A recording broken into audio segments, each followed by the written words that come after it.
Bapak-bapak, ibu-ibu, saudara-saudara yang kasih Tuhan, selamat pagi. Kita jumpa lagi melalui pelayanan Manna GTM pada pagi hari ini.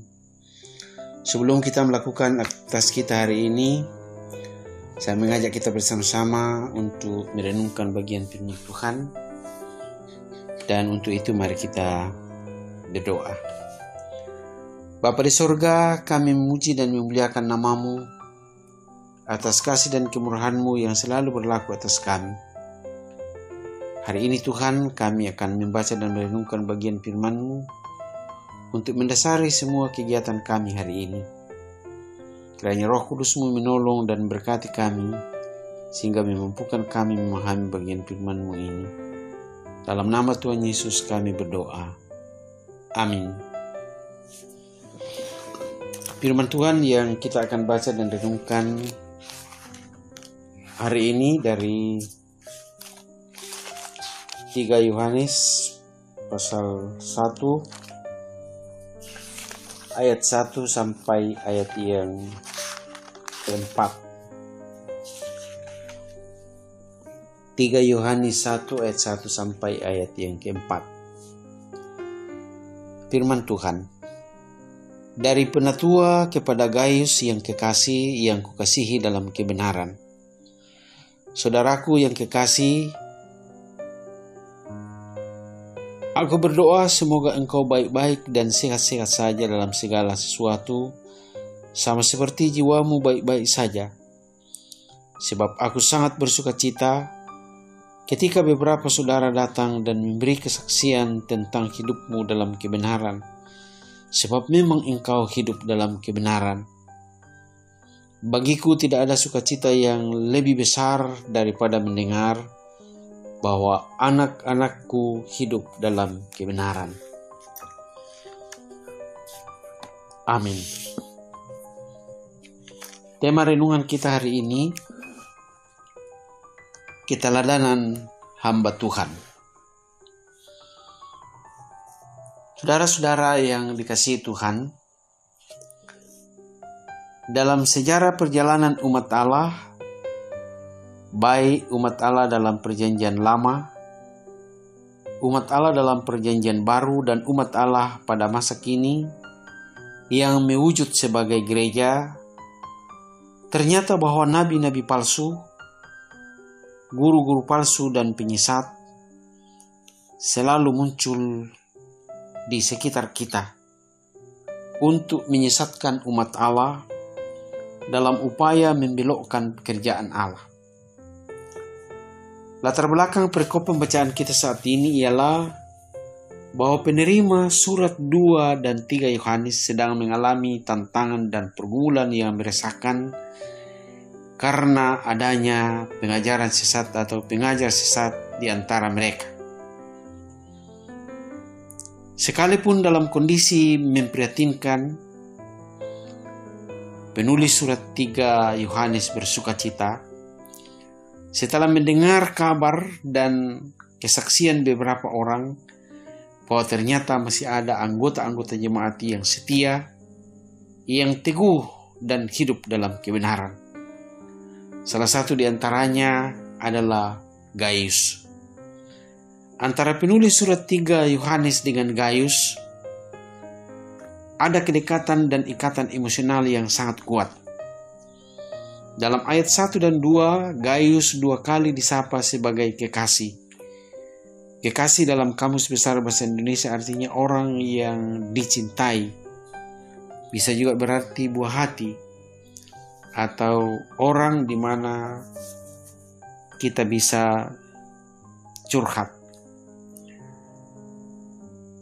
Dalam ayat 2, didorong oleh kerinduan dan sukacita besar, penulis surat 3 Yohanes menyapa Gaius sebagai saudaraku yang kekasih. Katanya, saudaraku yang kekasih, aku berdoa semoga engkau baik-baik dan sehat-sehat saja dalam segala sesuatu, sama seperti jiwamu baik-baik saja. Gaius dengan anggota jemaat lain yang sedang bergumul setelah mendapat surat yang berisi topangan doa dan penuh perhatian dari sahabat dan sang gurunya tentunya membangkitkan semangat dan memberikan kekuatan. Sang guru dan sahabat sungguh-sungguh memberikan perhatian, baik kesehatan secara fisik maupun spiritual atau kehidupan rohani. Hal ini sangat menarik, di mana penulis surat 3 Yohanes sama dengan Yesus.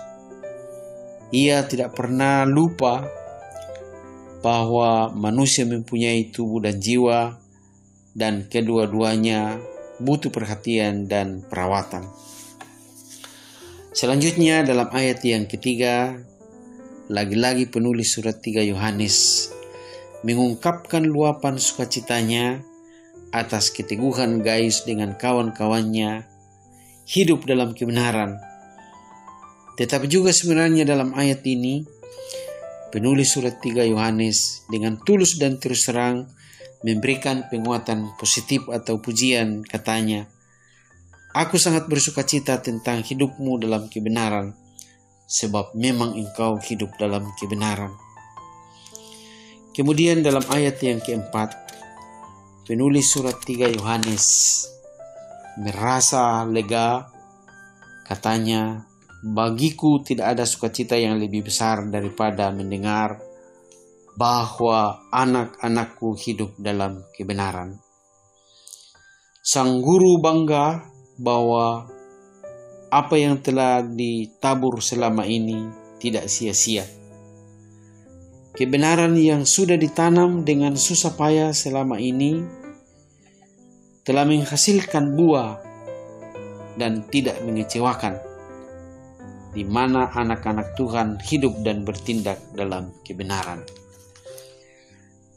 Saudara-saudara yang dikasihi Tuhan, apa yang penting dan menarik untuk kita simak dari renungan kita pada saat ini?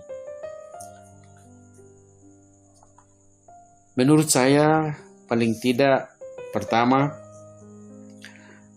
bahwa penulis surat 3 Yohanes sebagai hamba Tuhan telah memberikan keteladanan dalam mengemban tugas-tugasnya, terutama dalam pelayanan membangun hubungan yang sangat akrab dengan jemaatnya, sehingga mampu menanamkan kebenaran firman Tuhan secara mendasar.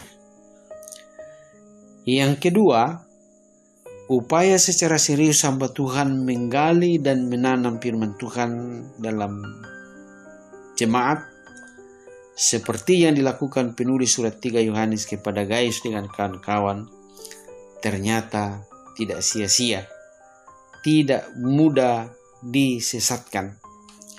Ingat bahwa sampai saat ini penyesat tetap ada di sekitar kita, ada di seputar gereja.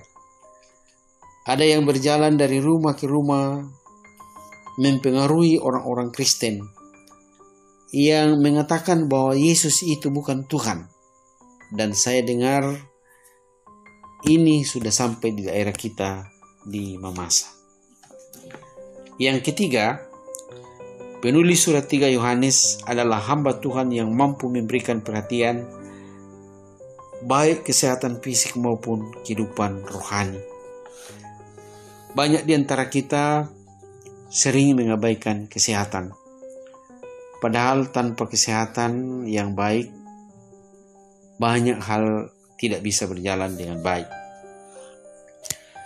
Mengapa Yesus berjalan dari desa ke desa dan dari kota ke kota untuk melenyapkan segala penyakit dan kelemahan, agar orang sakit tidak tergantung pada orang lain, agar orang sakit tidak menjadi beban bagi orang lain, agar orang sakit lepas dari penderitaannya, dan terutama bisa produktif dan bisa menjadi berkat bagi orang lain. Yang terakhir, bahwa hamba Tuhan yang sungguh-sungguh memberikan keteladanan dalam menggali firman Tuhan untuk membekali jemaatnya akan melihat hasil dan buah yang akan membawa sukacita dan kebanggaan, sebab anak-anak Tuhan yang dilayaninya hidup dan bertindak dalam kebenaran. Doa kami semoga segenap warga Gereja Toraja Mamasa dimanapun berada, semoga kita semua baik-baik dan sehat-sehat saja, dan tetap hidup dan bertindak dalam kebenaran. Terpujilah Yesus Kristus. Amin. Mari kita berdoa. Bapa di sorga, kami mengucap syukur atas firman-Mu yang kami dengarkan hari ini, yang Kau meteraikan dalam kehidupan kami dan boleh menjadi petunjuk dalam kehidupan kami. Teristimewa kami sebagai hamba-hamba Tuhan dalam mengemban tugas tanggung jawab sebagai pelayan di jemaat Allah. Berkati umat-Mu yang melakukan tugas pekerjaan hari ini, apapun tugas pekerjaan kami, dan Tuhan melindungi kami dari rupa-rupa hal yang akan mencelakakan kehidupan kami. Di dalam nama Tuhan Yesus, pemilik hidup kami berdoa dan mengucap syukur. Terima kasih. Demikianlah firman Tuhan.